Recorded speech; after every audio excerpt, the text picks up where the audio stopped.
Millionaire receives a hug by mistake from a poor girl and discovers his true love. The morning sun casts long shadows across Manhattan's bustling financial district as Ethan Parker strides purposefully down Wall Street. At 32, he's already made his mark as one of the youngest managing partners at Sterling and Ross Investment Group. His tailored charcoal suit and confident demeanor mark him as someone who belongs in this world of glass towers and billion-dollar deals. But today something feels off. Ethan checks his Patek Philippe watch, a gift to himself after closing his first major deal, and frowns. He's running late for the board meeting, all because his regular coffee shop was unexpectedly closed.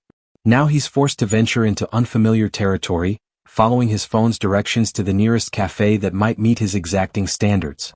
The streets grow narrower as he turns onto a less polished side street. Here, the gleaming facades give way to older buildings with character, their worn brick faces telling stories of a New York that existed long before hedge funds and high-frequency trading. Small businesses line the street, a family-owned deli, a vintage bookstore, and finally the coffee shop his phone has led him to, the Daily Grind. Through the window he can see it's packed with a diverse crowd of students, local workers, and creative types. Not his usual scene at all. But the aroma of freshly ground coffee beans draws him in despite his reservations. As he pushes open the door, the warm atmosphere envelopes him, a sharp contrast to the sterile corporate environments he's used to. Behind the counter, Sarah Mitchell wipes down the espresso machine while humming along to the indie rock playing softly through the cafe speakers. At 25, she's already the backbone of this place, though her name isn't on any ownership papers. Her dark curly hair is pulled back in a messy bun, and her green apron bears coffee stains from a morning of steady work. Despite the early hours and constant demands, her warm smile never wavers. "Jules, can you handle the register for a minute?" she calls to her coworker. "I need to check on that delivery in the back." But before Jules can respond, Sarah notices an elderly regular, Mr. Garcia, struggling with his heavy messenger bag while trying to balance his cane. Without hesitation, she rushes from behind the counter to help him. "Here, let me get that for you, Mr. Garcia," she says, reaching for his bag. But in her haste, she collides with someone entering the shop. Her momentum carries her forward, and she finds herself wrapped in an awkward embrace with a complete stranger, who happens to be Ethan. Time seems to freeze for a moment. Sarah's eyes meet Ethan's and something electric passes between them. She notices his startled expression, the subtle scent of his expensive cologne, and the way his hands have instinctively steadied her. Ethan, meanwhile, is struck by the genuine warmth in her deep brown eyes and the way her smile, though embarrassed, remains radiant. "I'm so sorry," Sarah exclaims, quickly stepping back. "I was just trying to help Mr. Garcia with his bag, and I didn't see you coming in." Ethan straightens his tie, trying to regain his composure. "No harm done," he says, though his usual cool demeanor has been slightly rattled. "Actually, you may have just saved me from taking a tumble myself." Mr. Garcia chuckles from behind them. "Sarah here is always trying to help everyone. Sometimes I think she needs a traffic control system to manage all her good deeds." A faint blush colors Sarah's cheeks as she finally manages to help Mr. Garcia with his bag. "Can I get either of you something? Mr. Garcia, your usual Earl Grey?" "Yes, please, dear," Mr. Garcia says, making his way to his regular corner table. Ethan glances at his watch again, knowing he's now definitely going to be late for his meeting.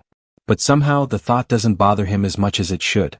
"I'll take a large Americano, extra shot," he says, then adds unexpectedly, "and whatever Mr. Garcia is having, it's on me today." Sarah's eyes widen slightly at the gesture, and for the first time she really looks at him, taking in the expensive suit, the watch, the carefully maintained appearance.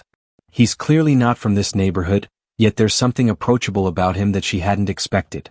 "That's very kind of you," she says, ringing up the order. "Most people who get crashed into first thing in the morning aren't quite so generous." "Well, most mornings don't start with such a memorable encounter," Ethan replies, surprising himself with his candor. As Sarah prepares their drinks, Ethan finds himself lingering at the counter, watching her skilled movements and easy interaction with other customers. When she hands him his coffee, their fingers brush briefly, and that same spark of connection flickers between them. "Thanks," he says, taking a sip. "The coffee is exceptional, better than his usual place." "I'm Ethan, by the way." "Sarah," she responds, then adds with a playful smile, "though you probably figured that out from all the shouting across the cafe." Ethan finds himself smiling back, his board meeting now completely forgotten. "Sarah," he repeats as if testing how the name feels. I think you've just found yourself a new regular customer. Later that afternoon, Ethan sits in his corner office, absent-mindedly stirring a now cold cup of coffee from the office kitchen. It tastes bitter and lifeless compared to what he had this morning. The board meeting had gone fine despite his tardiness. After all, it's hard to be truly angry at someone who just secured a $50 million deal for the firm. But his mind keeps drifting back to the daily grind, to that moment of genuine human connection that felt so foreign in his carefully structured world. He finds himself looking up the cafe's Instagram page, scrolling through photos of latte art and smiling customers. In several pictures he spots Sarah, always in motion, always with that natural smile that had caught him off guard. His thoughts are interrupted by a sharp knock. Rebecca Chin, his assistant, enters with a stack of documents. Your 3 o'clock canceled, but Connor wants to discuss the Morrison portfolio before the end of day, she says efficiently. Also, your mother called. Again. She wants to remind you about the Charleston family's charity gala this Saturday. Ethan suppresses a groan. The Charleston family, specifically their daughter Madison, has been his mother's not-so-subtle matchmaking project for months. Tell Connor I'll be there in 20. And tell my mother. He pauses, then sighs. Tell her I'll be at the gala. Meanwhile, across town, Sarah is on her lunch break, sitting on a worn couch in the cafe's back room. She's going through the month's bills, trying to make the numbers work. Her coworker Jules plops down beside her, offering half a sandwich. Spill, Jules demands. What's the deal with Mr. Wall Street this morning? He couldn't take his eyes off you. Sarah accepts the sandwich with a grateful smile. There's no deal. He was just being nice after I practically tackled him. Ah, that's why he's been back twice today. Sarah's head snaps up. What? No, he hasn't. Oh yes, he has. Once right after lunch rush. You were in the back doing inventory. Then again about an hour ago, but you were on your break. Both times he looked around like he was searching for someone, then ordered a coffee to go. Sarah feels her cheeks warm but tries to dismiss the flutter in her stomach. It's probably just convenient for his office. Right. Because guys in $1,000 suits regularly trek 6 blocks past 3 other coffee shops for convenience. Jules rolls her eyes. When he comes back tomorrow, and he will, you should actually talk to him. And say what? Hey, sorry about the assault by Hug. Want to discuss how I can barely make rent while you probably earn my yearly salary in a week. Sarah shakes her head, looking back at the bills. We're from different worlds, Jules. Maybe that's exactly what makes it interesting, Jules suggests. Besides, he seems different from the usual suits. Did you see how he paid for Mr. Garcia's tea? And Tommy told me he left a 20 in the tip jar. Sarah's about to respond when her phone buzzes. It's a text from her younger brother Danny. Need to talk. Can you come by after work? Her heart sinks. Danny's been struggling since losing his scholarship last semester, taking on odd jobs while trying to stay in school. Every time he needs to talk, it usually means he needs help she can barely afford to give. I've got to go early today, she tells Jules. Family stuff. Can you cover the last hour of my shift? Only if you promise to give Mr. Wall Street a chance when he comes back, Jules teases. Sarah gathers her things, her mind already on her brother's problems. If he comes back, I'll think about it. Across town, Ethan stares out his office window at the city below. His coffee cup is empty again, and he's already thinking about tomorrow morning's commute. His phone lights up with a text from his mother. Madison asked if you're bringing a date to the gala. Should I tell her you're available? Ethan places his phone face down on the desk, his thoughts drifting to a pair of warm brown eyes and a genuine smile that had nothing to do with his bank account. Maybe tomorrow he'll actually work up the courage to have a real conversation, one that doesn't start with a collision. The afternoon sun casts long shadows between the buildings, connecting the sleek financial district to the older, more lived-in part of the city where a small coffee shop continues its daily routine. 2 different worlds separated by more than just city blocks, yet somehow feeling closer than ever before. Sarah hurries through the evening streets to her brother's small studio apartment in a weathered brick building. She finds Danny surrounded by textbooks and empty energy drink cans, dark circles under his eyes betraying his exhaustion. I think I really messed up, sis, he says as soon as she enters. Remember that job I got at the tech repair shop? Well, I accidentally damaged a customer's laptop while fixing it. My boss says if I can't cover the replacement cost, he'll have to let me go. Sarah sinks into Danny's worn desk chair. How much? $2,000. Danny runs his hands through his disheveled hair. I've been doing delivery gigs after classes, but I've only saved about $300. The boss gave me until the end of the week. Sarah's heart feels heavy. Her savings account holds exactly $1,426, money she'd been setting aside for a small business course at the community college. I can help with some of it, she starts, but Danny cuts her off. No, Sarah. You've already done too much. Maybe it's time I face reality and take a break from school, work full-time for a while. Absolutely not. You're too close to finishing. Sarah stands up decisively. We'll figure something out. We always do. The next morning, Ethan arrives at the daily grind precisely at 7:45 a.m., having timed his walk to avoid the previous day's rush. Sarah is at the counter, and he notices immediately that her usual bright smile seems dimmed, her movements less energetic. Good morning, he says, pleased when she looks up and her expression lightens slightly. One Americano, extra shot? You remembered your order.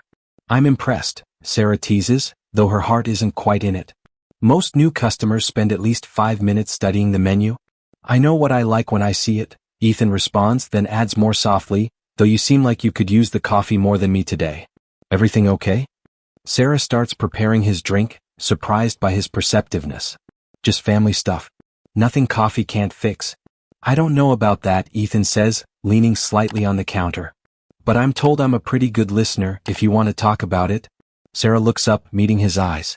There's genuine concern there, not just polite customer service conversation. For a moment she's tempted to open up, but then she spots his perfectly tailored suit and remembers the gulf between their worlds. Thanks, but I'm sure you have more important things to worry about than barista drama, she says, handing him his coffee. Try me, Ethan persists.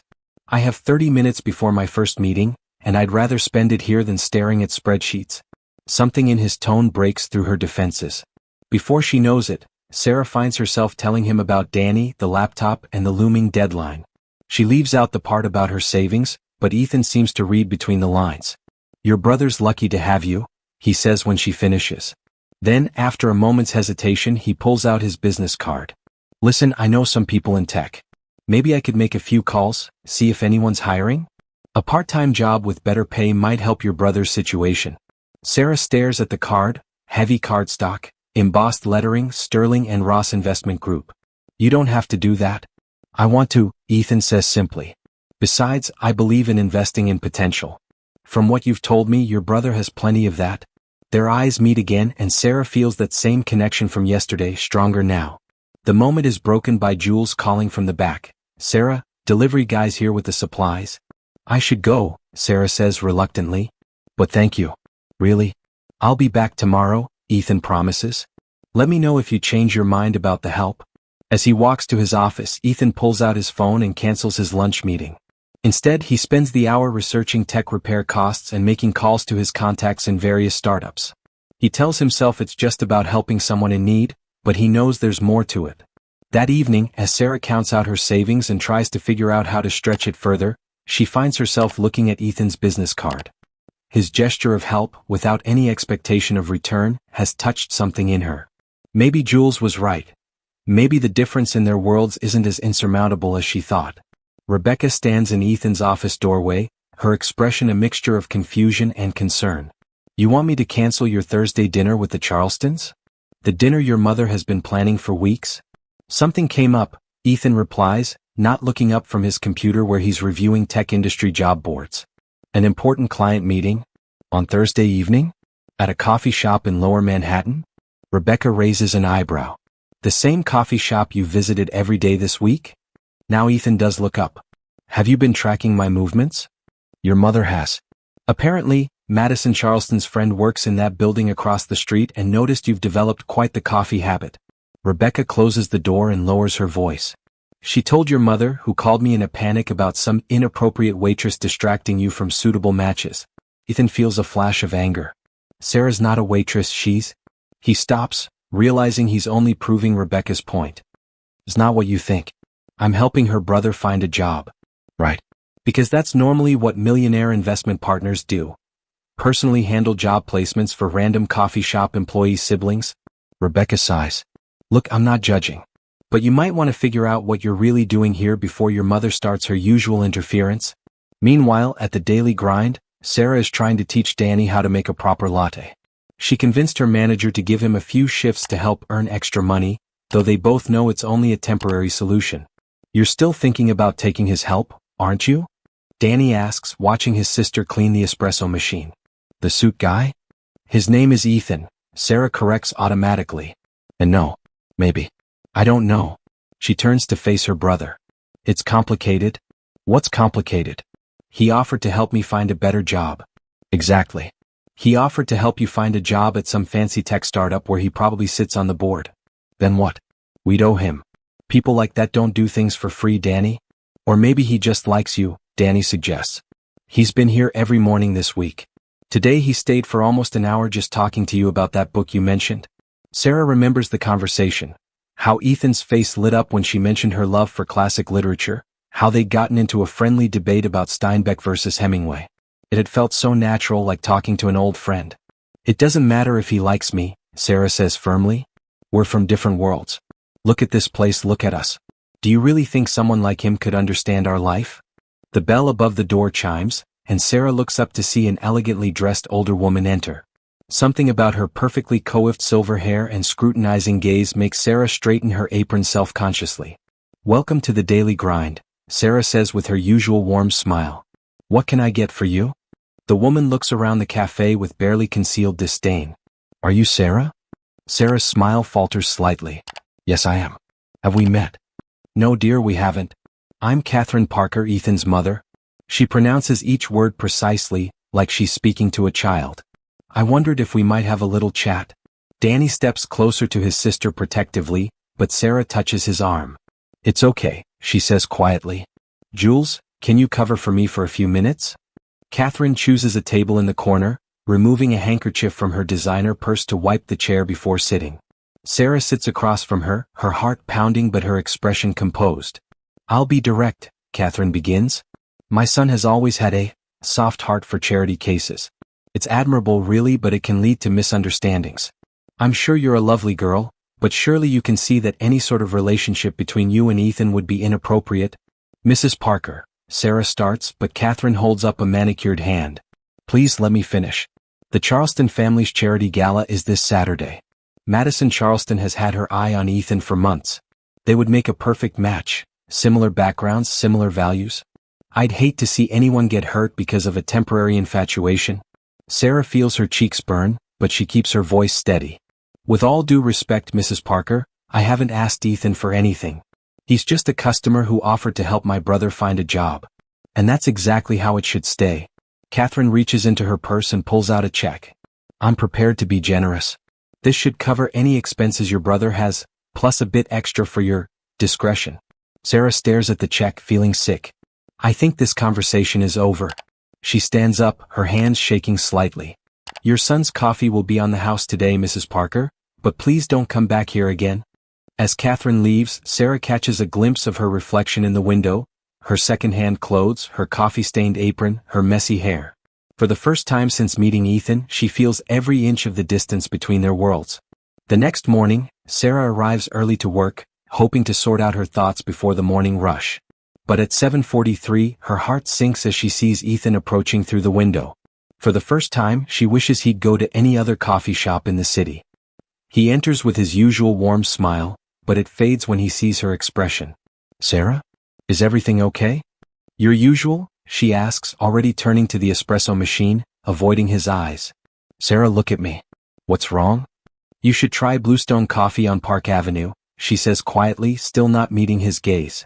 Their Americano is excellent, and it's much closer to your office. Ethan steps closer to the counter, lowering his voice. Did something happen? Was it the job search? Because I actually have good news about that. Your mother came to see me yesterday, Sarah interrupts, finally looking at him. The hurt in her eyes makes him step back slightly. She was very clear about certain things. Ethan's face darkens. What did she say to you? Nothing that wasn't true. Sarah starts making his coffee, her movements mechanical. We're from different worlds, Ethan. I was foolish to forget that even for a moment. That's ridiculous, Ethan protests. My mother doesn't get to decide. She offered me money, Sarah cuts in, her voice cracking slightly. To stay away from you. To stop being a distraction from your perfect match with Madison Charleston. Ethan runs a hand through his hair in frustration. Tell me you didn't take it? Of course I didn't take it. Sarah snaps. then immediately lowers her voice as other customers look their way. But that's not the point. The point is she was right. Look at us, Ethan. You're heading to a charity gala this weekend where people probably donate more money than I'll make in a year. Meanwhile, I'm trying to figure out how to help my brother keep his scholarship without losing my own dream of taking business classes. Let me help, Ethan pleads. Not because I think you need charity, but because He stops, realizing this isn't the time or place for what he wants to say. Because you what? Sarah asks, her heart pounding. Because you feel sorry for the poor coffee shop girl? Because I'm your good deed for the month? You know that's not true, Ethan says softly. Sarah, these past few days talking to you has been the highlight of. Your coffee's ready, she interrupts, placing it on the counter between them like a barrier. It's on the house. Consider it a goodbye gift. I'm not giving up that easily, Ethan says, but he takes the cup. And I'm not going to that gala with Madison Charleston. You should, Sarah replies, finally meeting his eyes again. Your mother's right, she's much more suitable. Suitable for what? A life of fancy parties and superficial conversations? That's not what I want. He leans forward, his voice intense. Do you know what I want? I want someone who debates literature with passion at 8 a.m. Someone who puts their family first and isn't afraid to work hard for their dreams. Someone who makes me question everything I thought I knew about what really matters in life. Sarah feels tears threatening and blinks them back. Please, Ethan. Just go. He straightens up, hurt evident in his expression. Fine. But remember what you told me about Steinbeck? How his characters always fight against their circumstances, refusing to let society dictate their worth. Maybe you should take your own literary analysis to heart. As he walks out, Sarah grips the counter to steady herself. Jules appears beside her, placing a comforting hand on her shoulder. You heard? Sarah asks. Honey, the whole cafe heard. And let me tell you, every single person here is on Team Ethan. Jules squeezes her shoulder. Including you if you just admit it? It doesn't matter, Sarah says, wiping her eyes. His mother made it very clear what someone like me could expect from their world. I won't be anyone's charity case or social experiment. From what I just heard, Jules says wisely, that man doesn't see you as either of those things. And you're making the same mistake his mother is, judging someone based on their bank account rather than their heart. Sarah looks down at the counter where Ethan left his business card next to an envelope. Inside, she finds information about a tech startup looking for QA testers, perfect for Danny's skills, and a handwritten note, because I believe in investing in people who matter. Outside, Ethan stands on the sidewalk, staring at his untouched coffee. For the first time in his life, he's questioning everything, his world, his privileges, his mother's influence, and most importantly, what he's willing to fight for. 3 days pass. The daily grind continues its routine, but everyone notices the change in Sarah. Her smile remains professional, but the warmth has dimmed. She throws herself into work, staying late to review the cafe's books, searching for any way to increase profits enough to help with Danny's situation. Danny comes in for his third training shift, watching his sister with concern. You know, he says while restocking cups, I went to that interview at the tech startup. Sarah nearly drops the mug she's washing. What? Why didn't you tell me? Because you've been avoiding anything remotely connected to Ethan? Danny shrugs. But Sarah, this job, it's perfect. They loved my ideas about user interface testing, and the pay is more than enough to cover the laptop and keep me in school. You took the job? Sarah asks quietly. Actually, I told them I needed to think about it. Danny meets his sister's surprised look. Because I won't take it if it makes things harder for you. But sis, I did some digging. Ethan's not even involved with this company. He just made the introduction because he thought I'd be a good fit. No strings attached. Before Sarah can respond, the cafe's door chimes. Catherine Parker enters again, this time accompanied by an elegant young woman with perfectly styled blonde hair. Sarah dear, Catherine calls out, her voice honey sweet. I'd like you to meet Madison Charleston. Madison, this is the barista I mentioned. Madison's eyes scan Sarah with calculated interest. So you're the one who's been occupying so much of Ethan's time. I must say I expected, well, something different. Sarah straightens her spine, channeling every ounce of dignity she possesses. I'm sorry, but as I told Mrs. Parker, I'm not interested in. Oh, we're not here for that, Madison interrupts smoothly. We're here because Ethan's been impossible lately. He's canceled 3 dinner dates and now he's threatening not to attend the gala. Catherine thought if I saw what all the fuss was about. I'm not a tourist attraction, Sarah says firmly. And Ethan's choices are his own. Are they? Catherine asked. Or has he simply been charmed by an alternative lifestyle? The whole salt of the earth romance can seem quite appealing to someone who's never had to actually live it. Danny steps forward. Lady, you don't know the first thing about. It's okay, Danny, Sarah interrupts. She turns to Catherine and Madison. You're right. I don't belong in your world. But here's what you don't understand. I don't want to. I'm proud of who I am and what I've built. I work hard, I take care of my family, and I don't measure people's worth by their bank accounts or social connections. How admirable, Madison says with a condescending smile. But darling, pride doesn't pay the bills, does it? We know about your brother's situation. Wouldn't it be easier to just what? A new voice enters the conversation. Everyone turns to see Ethan standing in the doorway, his expression thunderous. To just take the money and disappear? To know her place? Please, Madison, finish that thought. Ethan, Catherine exclaims. We were just showing me exactly why I've been avoiding all of you.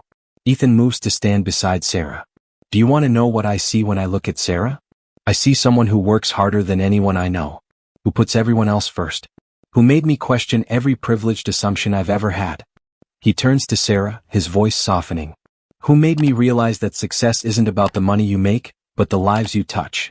That true class has nothing to do with designer labels and everything to do with how you treat others. Ethan, you're making a scene, Catherine hisses. Good. Ethan doesn't take his eyes off Sarah. Because I want everyone to hear this. I don't care about galas or social expectations or what anyone thinks is suitable. The only person I want to take to that gala is you, Sarah. Not to prove anything to them, but because you're the only person I want to spend time with. Sarah's heart races, but she manages to say, I don't have a designer dress. Wear jeans for all I care, Ethan smiles.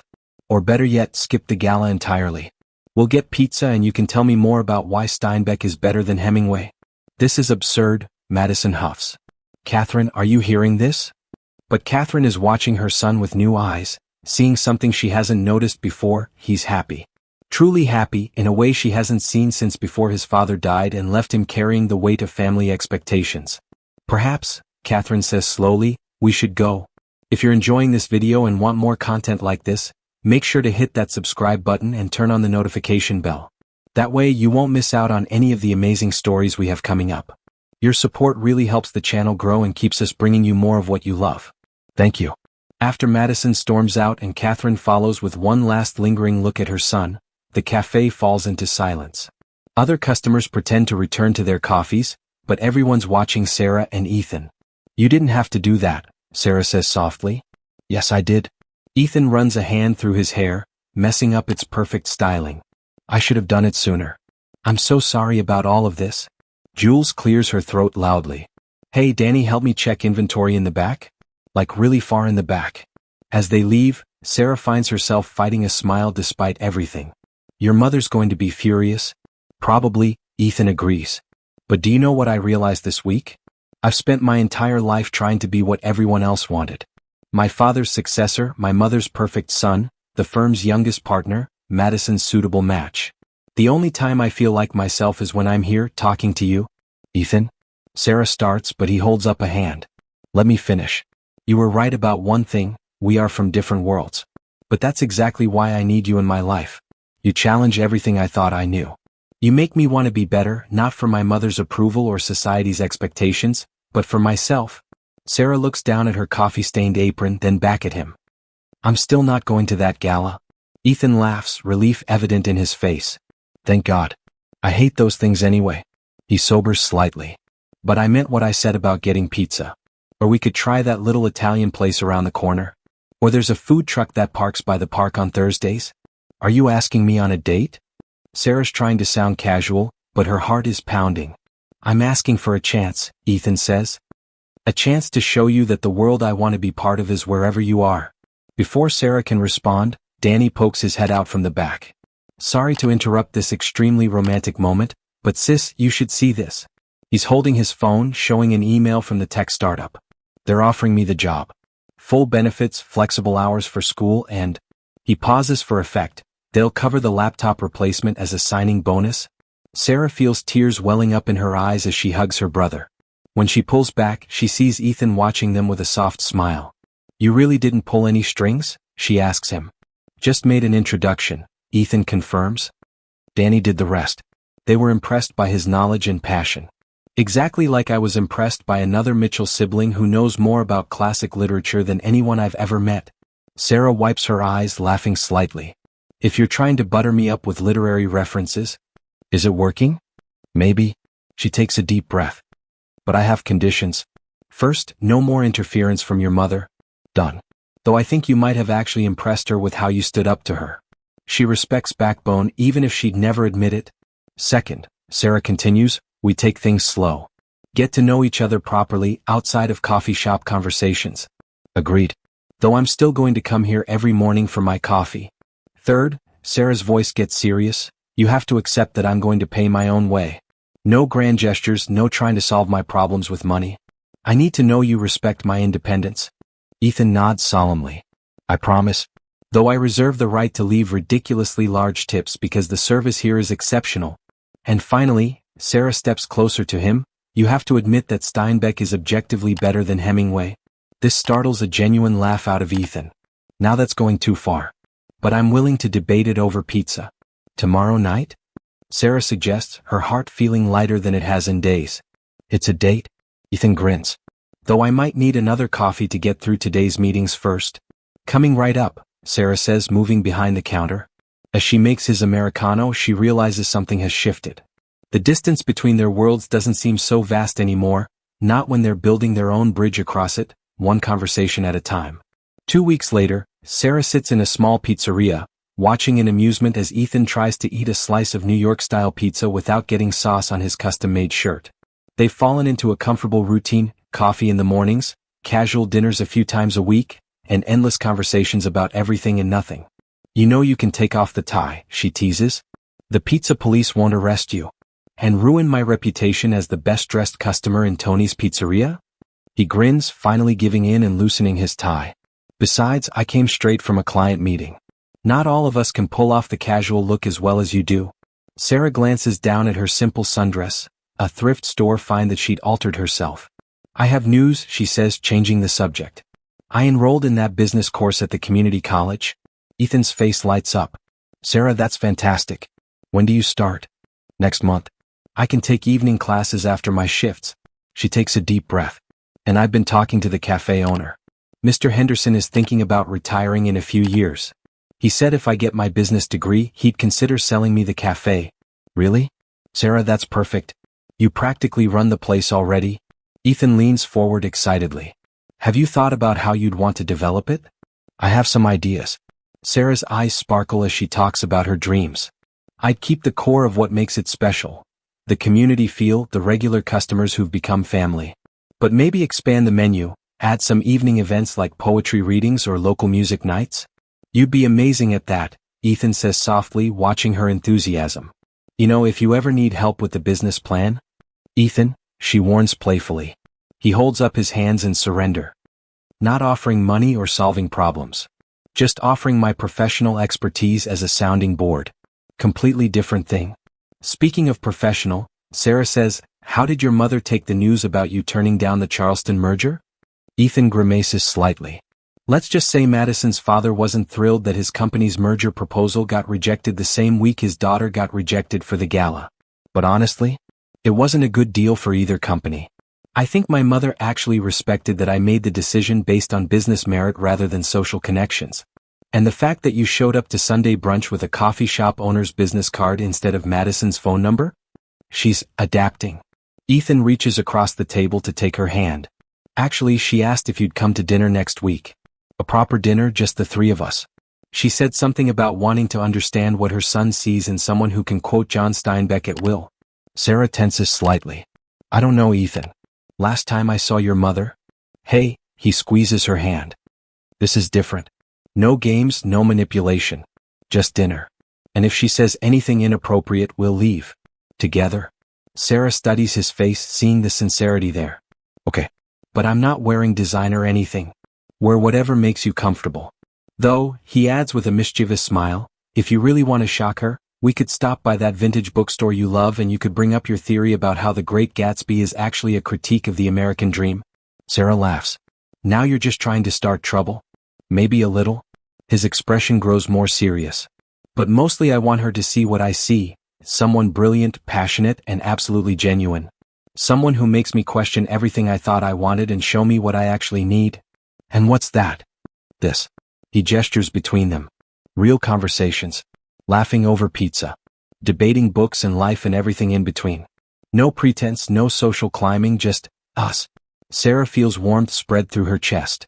Even if us means your Armani suits will perpetually smell like coffee? Especially then. He leans back, a thoughtful look crossing his face. You know, I had this moment today. I was in a board meeting listening to everyone talk about profit margins and market expansions, and all I could think about was how much more alive I feel sitting here with you in a $20 a pie pizzeria than I ever did at all those five-star restaurants. Careful, Sarah warns with a smile. You're starting to sound like a Steinbeck character, rejecting the materialistic world. Well, I did have this amazing literature teacher recently. She works at a coffee shop, makes a mean Americano, and completely changed my perspective on life.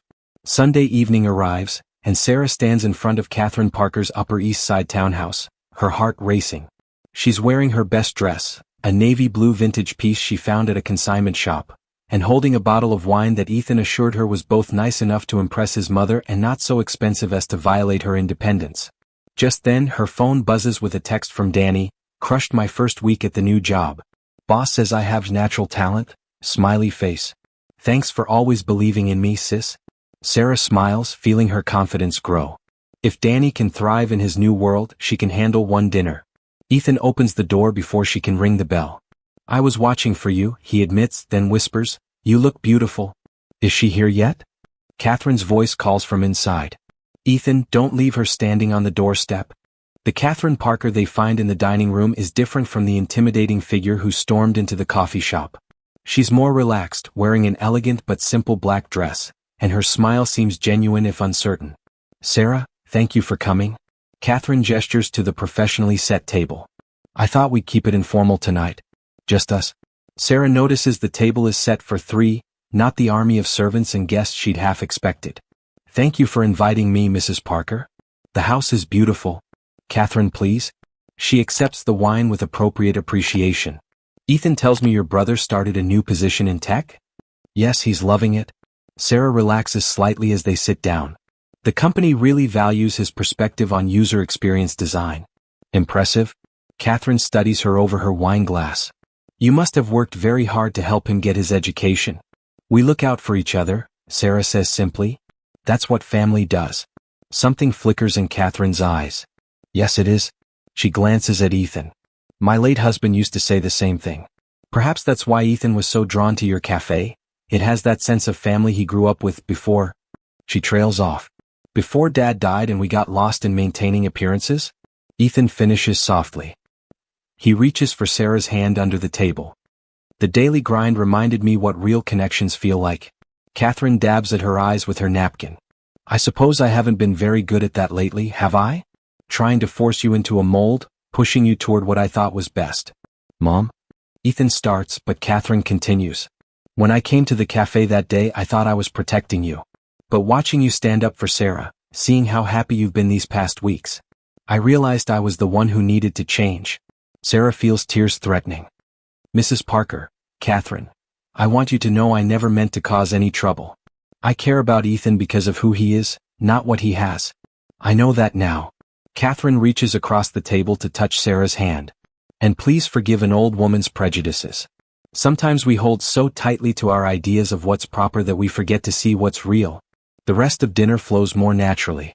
Catherine asks about Sarah's business classes, showing genuine interest in her plans for the cafe.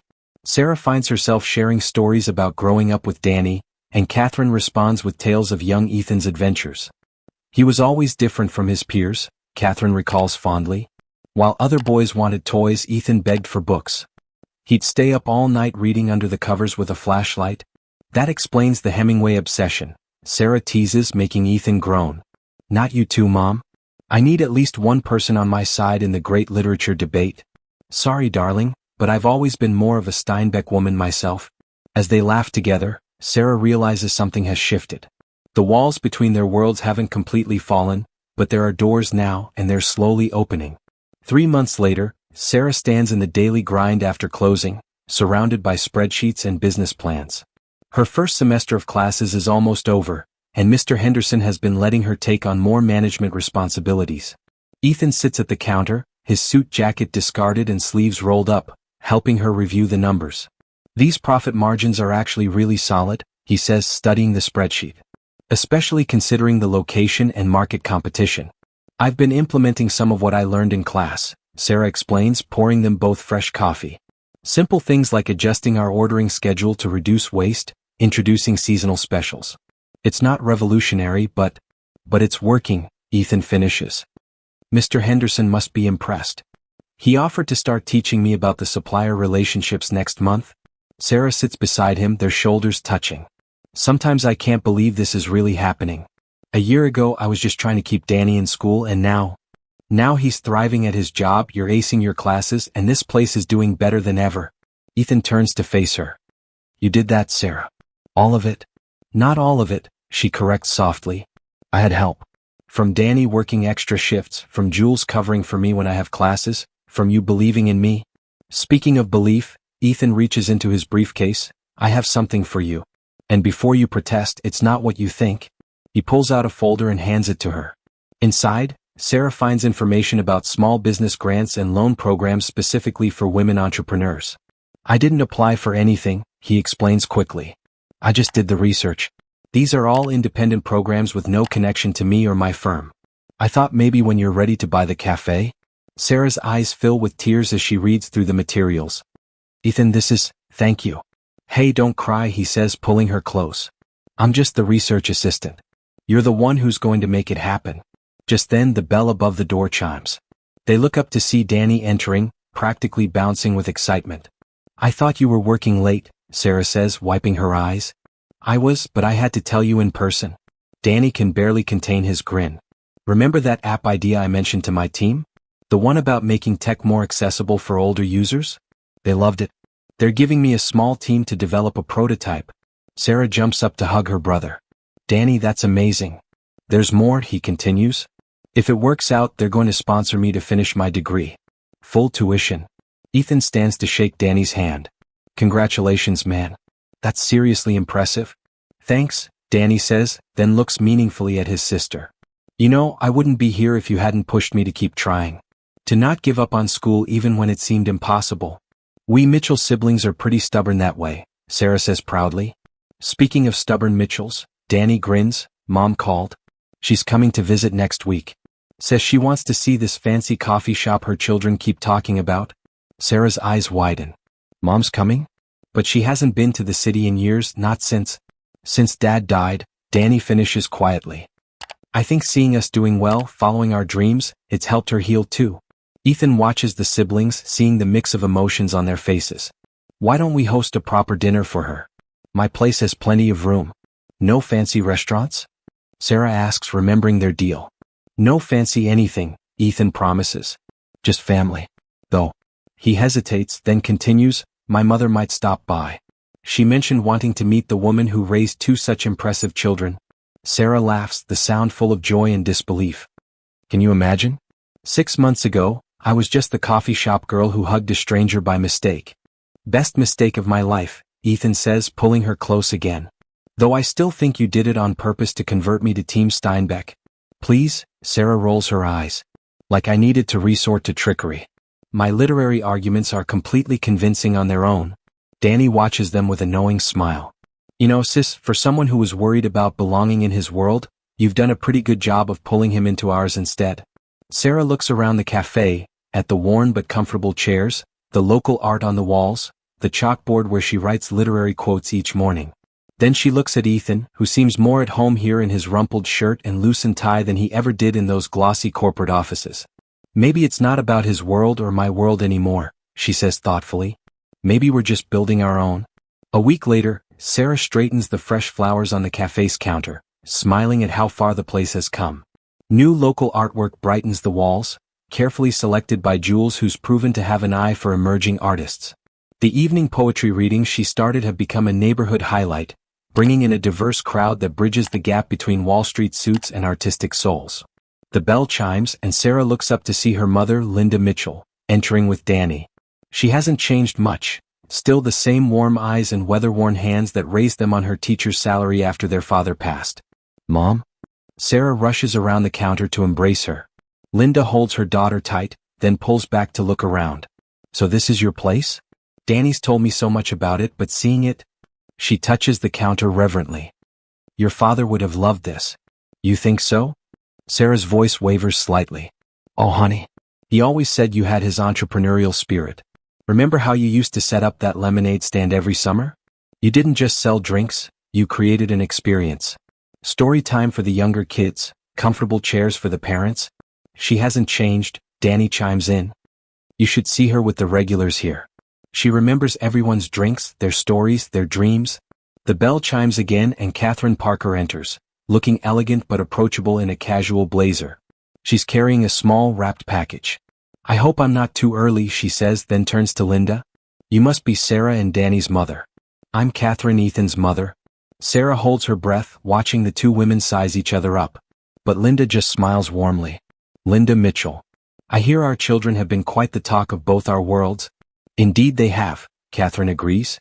Your daughter has been wonderfully good for my son. I don't think I've seen him this happy since he was a boy. Speaking of Ethan, Sarah looks around. Where is he? He said he'd be here by now. He had a last-minute meeting, Catherine explains with a mysterious smile. He'll meet us at the restaurant. Which reminds me. She hands Sarah the package. He asked me to give you this. Said you should open it before we leave. Sarah carefully unwraps it to find a first edition of The Grapes of Wrath by John Steinbeck. Inside the cover, Ethan has written, To the woman who taught me that the greatest stories aren't about where we come from, but where we choose to go together.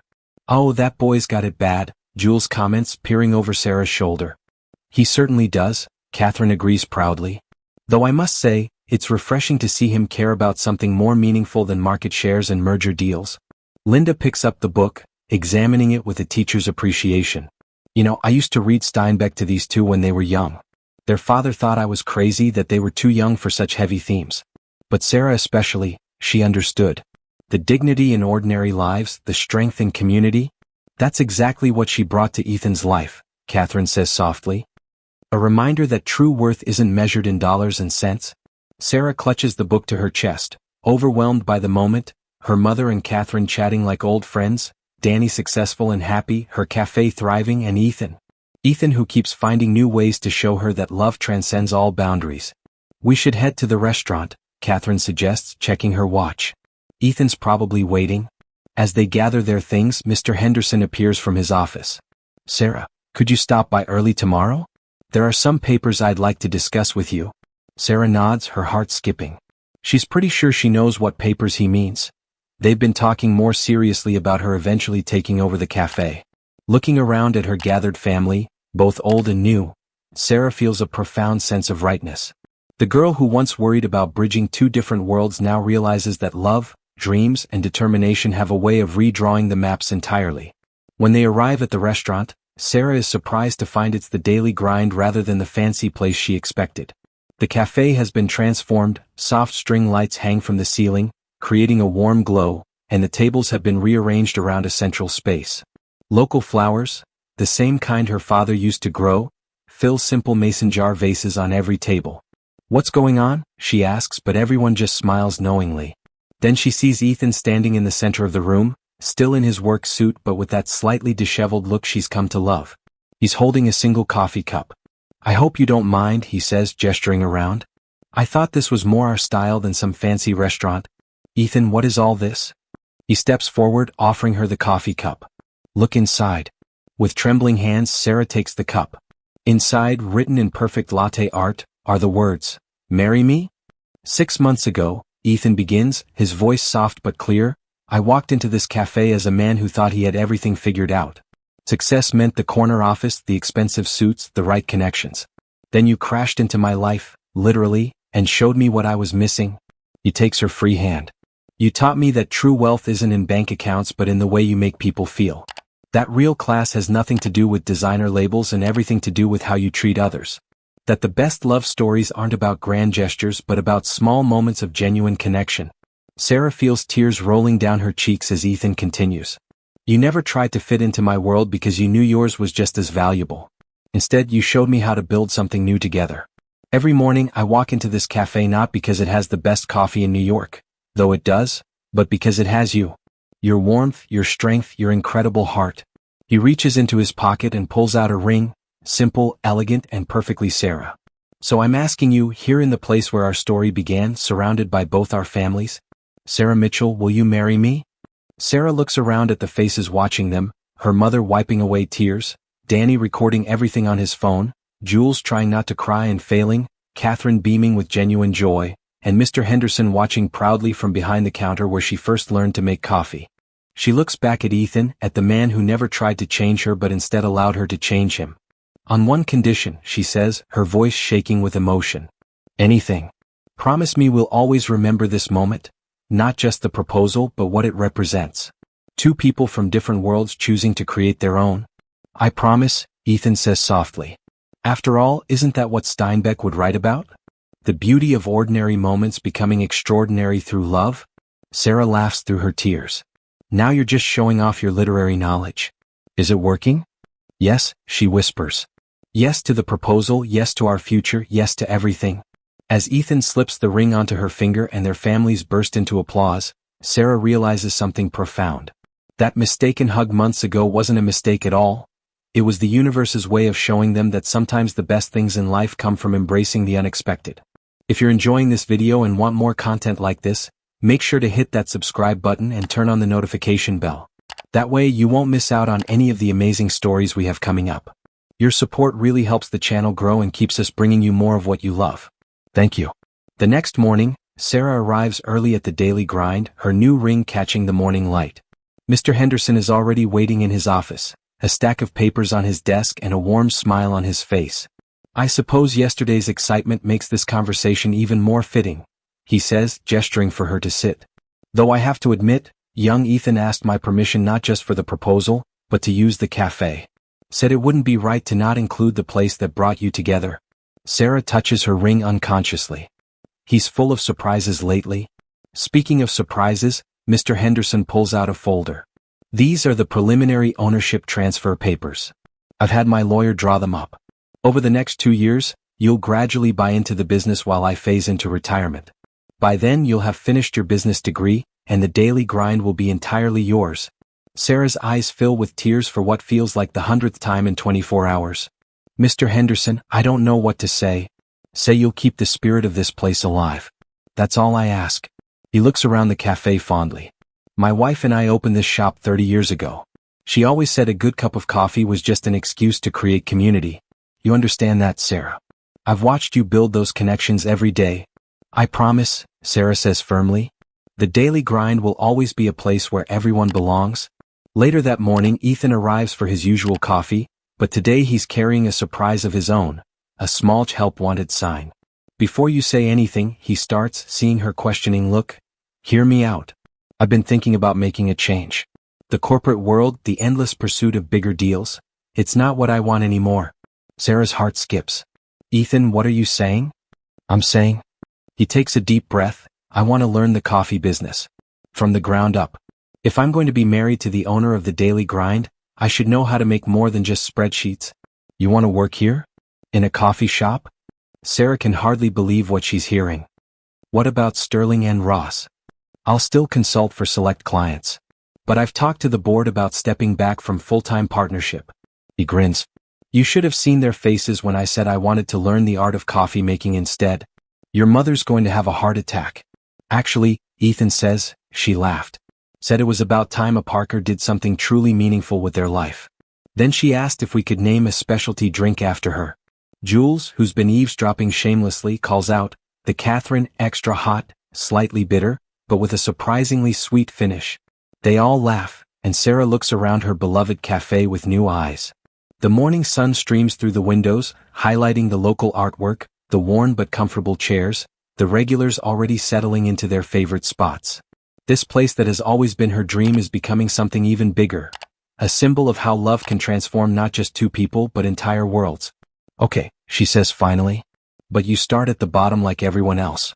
No special treatment just because you're the owner's fiancé. Wouldn't have it any other way, Ethan agrees. Though I do have one condition. What's that? We keep a copy of The Grapes of Wrath behind the counter. For inspiration. Sarah reaches up to straighten his always slightly crooked tie, a gesture that has become their own small tradition. Deal. But we're also getting Hemingway. This cafe believes in literary diversity. See? Ethan pulls her close. We're compromising already. We'll make great business partners. Partners in every way, Sarah corrects, standing on tiptoe to kiss him. From behind the counter, Jules pretends to gag. If you two are going to be this cute every morning, I'm going to need a raise. Don't worry, Sarah calls back. Soon you'll have a new trainee to torture. Make sure you teach him the proper way to clean the espresso machine. Oh, trust me, Jules grins wickedly. I'm going to enjoy this. 6 months later, the daily grind is buzzing with activity as the evening crowd gathers for a special event. The cafe has been transformed once again, this time for the grand opening of their new evening hours and expanded menu. Local artwork still adorns the walls, but now there's also a small stage for poetry readings and acoustic performances. Sarah stands behind the counter, watching Ethan attempt to make a perfect heart in his latte art. Despite months of practice, his hearts still look more like abstract blobs, but his determination never wavers. He switched his designer suits for dark jeans and a button-down with rolled sleeves, the uniform of the daily grind, though he still can't resist wearing expensive watches. You're thinking too hard about it, she guides his hands gently. It's about feeling the flow, not forcing it. That's what you said about reading Steinbeck, he teases. And look how that turned out. Danny walks in carrying his laptop and wearing a proud grin. Guess whose app just got approved for full development? He sets up at his usual corner table. The same one where he used to study during tough times, now transformed into his unofficial office for when he wants to work away from the tech company. Catherine and Linda enter together, deep in conversation about their joint project. A scholarship fund for students from working-class families, inspired by Danny's journey. They've become unlikely but close friends, bridging their different worlds through their shared love for their children. Sarah, darling, Catherine calls out, Linda and I were thinking. What if we hosted the scholarship fundraiser here? It seems fitting, don't you think? A fancy fundraiser at a coffee shop? Sarah smiles. What would your society friends say? Who cares? Catherine waves dismissively. Besides, most of them come here for coffee now anyway. Your cafe has become quite the trendy spot for the Wall Street crowd. It's true, the daily grind has developed a unique mix of customers. Business executives sit alongside artists and students, all drawn by the warm atmosphere and genuine connections. Even Madison Charleston has become a regular, though she still insists on having her coffee served at exactly 157 degrees. Mr. Garcia, their faithful regular, raises his teacup from his usual spot. You've done something special here, Sarah. You've created a place where everyone belongs. Jules, now the cafe's manager since Sarah's focused on ownership duties, starts setting up for the evening's festivities. Should I put out the special edition cups? She holds up coffee cups printed with the Daily Grind's new logo, a heart made of coffee rings, representing the accidental hug that started it all. Perfect, Sarah nods, then turns to find Ethan watching her with that soft look she's come to cherish. What? She asks. Just thinking about that first morning, he says. How I walked in here thinking I was lost, only to find exactly where I was supposed to be. Pretty smooth talking for a guy who still can't make a proper heart in a latte, she teases. Good thing I married someone who can teach me. He pulls her close. Though I still say it was a setup. Nobody accidentally gives hugs that perfect. Guess you'll never know, Sarah winks. Now help me set up for tonight's poetry reading. And try not to spill anything on your fancy watch. As they work together, moving around each other with practiced ease, Sarah takes in the scene, Danny successful and confident, their mothers breaking down social barriers, Jules managing the cafe with pride, Mr. Henderson enjoying his semi-retirement, and regular customers becoming family. The mistaken hug that brought a millionaire into her coffee shop didn't just change two lives. It created ripples that transformed an entire community. In the end, it wasn't about a rich man and a poor girl finding love.